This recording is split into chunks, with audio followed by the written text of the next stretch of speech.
Hello friends, we are here with our series of PSM recall questions from FMG 2020 December examination, and our question is route of insertion of Escher implant is through laparoscopy, hysteroscopy, vaginoscopy or colposcopy.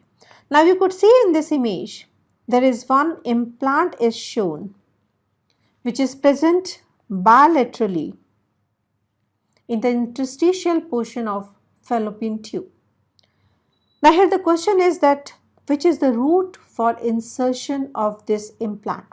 Now first we'll discuss a few points about the Escher implant. Now Escher implant is a metallic implant made of titanium, and this is used as non-surgical permanent method of sterilization in females. Now what we mean by this? We mean by this is that we are not doing any surgery, but it is a type of permanent sterilization. How it is acting?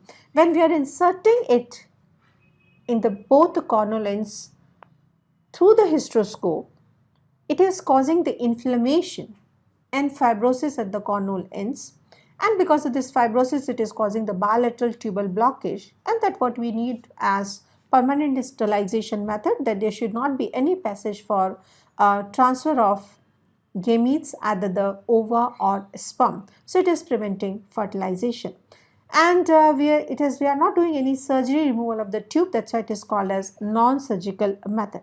But one important point we have to remember, that once we are putting Escher implant, we have to advise couple to use additional barrier methods of contraception for next 3 months, because this process will require around 3 month time.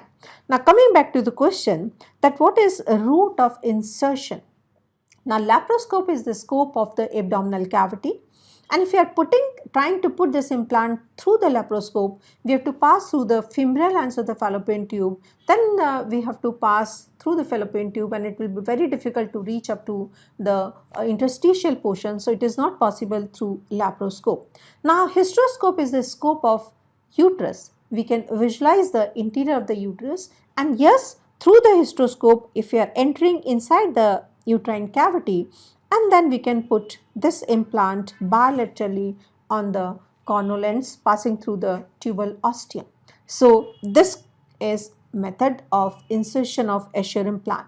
What is a vaginoscopy? Vaginoscopy is the scope of a vagina. We are using to visualize only the vagina, magnified view, and colposcopy is the scope of cervix. We are visualizing the cervical lesions. So correct answer to this question is that route of insertion of Escher implant is through hysteroscope. Thank you very much.